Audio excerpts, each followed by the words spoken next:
ხელისუფლების ხმები ბათუმის სასამართლოსთან მობილიზებულმა პოლიციის რაზმებმა ვერ ჩაახშო. მზია ამაღლობელის ბოლო პროცესზე სინდისის პატიმრის მხარდასაჭერად დღეს არა მხოლოდ მზიას კოლეგები, პოლიტიკოსები და სამოქალაქო სექტორის წარმომადგენლები მივიდნენ. მივიდა ის ხალხი, ვისთვისაც თითქმის საუკუნის მეოთხედია მზიას დაფუძნებული გამოცემები სანდო ინფორმაციის წყაროა.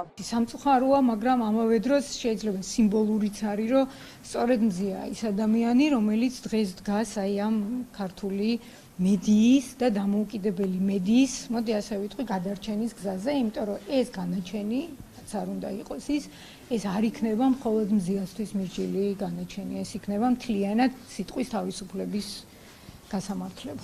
თავისი უკომპრომისობით რეჟიმთან და სისტემასთან ბრძოლაში განასახიერებს მთელ ქართულ მედიას. მზიას გატეხვა ნიშნავს ქართული მედიის მორჩილებას, გაბზარვას და გატეხვას, რაც ასე ძალიან უნდა ქართულ ოცნებას და რასაც ის ვერასდროს ვერ მიიღებს. ქართული ოცნება გააგრძელებს თავის მცდელობას ეს საქმე აქციოს სამაგალითო სადამსჯელო საქმეთ მედიისთვის. ეს არ გახლავთ მხოლოდ მზია ამაღლობელის საქმე. ეს არის საქმე, რომელიც მიმართულია ქართული მედიის მოხრჩობისკენ და სრული განადგურებისკენ. ქართული ოცნების სასამართლო დღეს საქართველოში მედიას ასამართლებს. მზია ამაღლობელის სამაგალითოდ დასჯა კი მედიის სხვა წარმომადგენლების დასაშინებლად გადაწყდა. ასე ფიქრობენ ის ჟურნალისტები, რომლებიც უკვე წლებია ამ პროფესიას ემსახურებიან.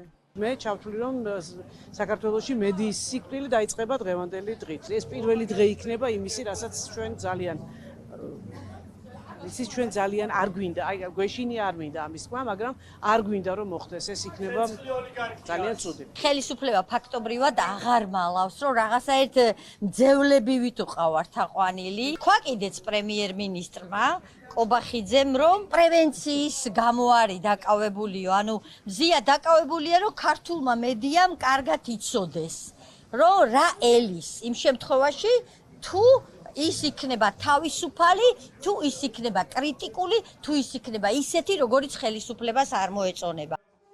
რეჟიმმა მზია ამაღლობელის წინააღმდეგ მტკიცებულებები დიდხანს ეძება, თუმცა ვერაფერს მიაგნო 20 წლის წინ ბათუმის პორტში გადაღებული ფოტოს გამო სამართალდამრღვევად გამოცხადების გარდა. ჯერ კიდევ ასლან აბაშიძის მმართველობის დროს დაფუძნებული დამოუკიდებელი გამოცემის შემქმნელს დღეს ედავებიან დანაშაულს, რომელიც არ ჩაუდენია. რატომ არ არის სილის გაწვნა პოლიციელზე თავდასხმა, ამას დიდი ხნის განმავლობაში მოსამართლეს მზია ამაღლობელის ადვოკატები უხსნიდნენ.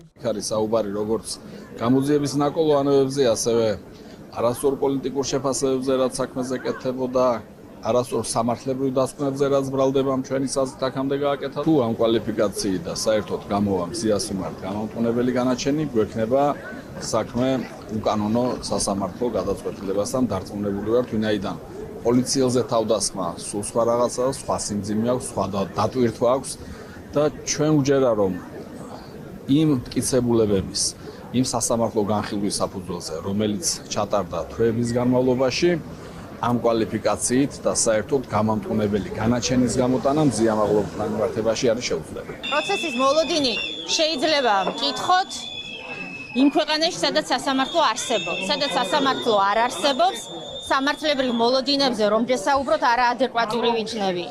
მოლოდინი ბევრი მაქვს, მაგრამ არასამართლებრივი მოსაზრებების ჩვენ წინ იწერება სისტემური სიცრუის ქრონიკა, დაწერა სოციალურ ქსელში სალომე ზურაბიშვილმა, რომელიც მზია ამაღლობელის პროცესს ესწრება. ხალხის მიერ პირდაპირი წესით ბოლო არჩეულმა პრეზიდენტმა დღეს იმ მოსამართლეებსა და პროკურორებსაც, რომლებიც ქალ ჟურნალისტს უსამართლოდ სჯიან, უთხრა, რომ ვერსად დაემალებიან იმ პასუხისმგებლობას, რომელიც მათ ამ დანაშაულში მიუძღვით. ეს განაჩენი, როგორც ახლა ვთქვი, არის და იქნება განაჩენი ყველასი, ვინც მონაწილეობს ამ უსამართლო საქმეში. მოსამართლე, პოლიციელი, გებუაძე თუ რა ქვია იმას და რაც დაირქმება მერე ისტორიაში წითელ ლოყა თუ რაც არის და ყველა ის პოლიტიკური ლიდერი ქართული ოცნების ყველა ის პასუხისმგებელი პირი, რომელიც ამაში მონაწილეობს, დაწყებული ცხადი არის ბიძინა ივანიშვილი. სინდისის პატიმარი ქალი ჟურნალისტის პროცესს დღეს ადამიანები რიგ-რიგობით ესწრებოდნენ. დარბაზი ყველას ვერ იტევდა. თბილისიდან ჩავიდნენ მზიას მხარდასაჭერად სინდისის პატიმრის მშობლებიც. მზია არის ჩემთვის და მთელი საქართველოსთვის თავისუფლების სიმბოლო.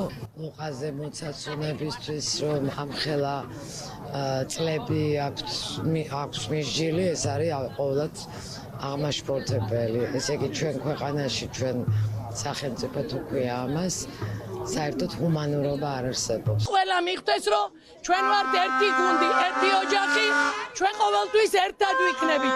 თავისუფლება რეჟიმის ტყვეებს. ჩვენი მზია მაღლობელი დაგვიჩაგდეს. ამიტომ აუცილებლად უნდა დაუჭიროთ მხარი.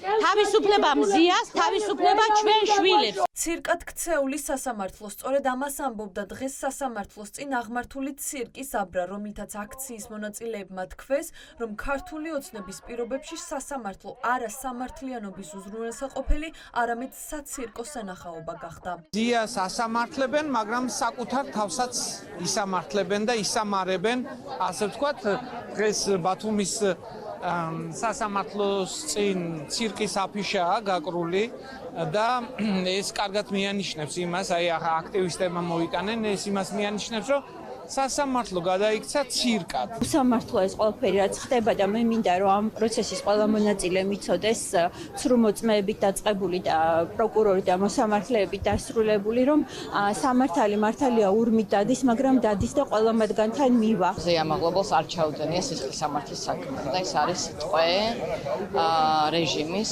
სისტემის დგებუაძის ბიძინება რეჟიმში ყობახიძეს. და ეს არის ჩემს რაღაცნაირად პროფანაცია სახელმწიფოსი, კაცის ასევე და რომ უყურებთ უსამართლობას. ლევანდელობაში ერთადერთი იარაღი რაც გვაქვს სისტემის წინააღმდეგ ჩემი აზრით არის სოლიდარობა და ერთობა. თუ არ იქნება სამართალი, არ იქნება მშვიდობა. დღეს საქალაქო სასამართლოსთან ის ცრუ მოწმე პოლიციელები გამოჩნდნენ, რომლებმაც სასამართლო პროცესზე რეალობასთან შეუსაბამო ჩვენებები მისცეს, რათა ირაკლი დგებუაძისთვის გვერდში დგომა ეჩვენებინათ. სამოქალაქო ფორმაში გადაცმული სამართალდამცავები რას და ვის დარაჯობდნენ, დღეს ამ კითხვაზე პასუხი უცნობი დარჩა.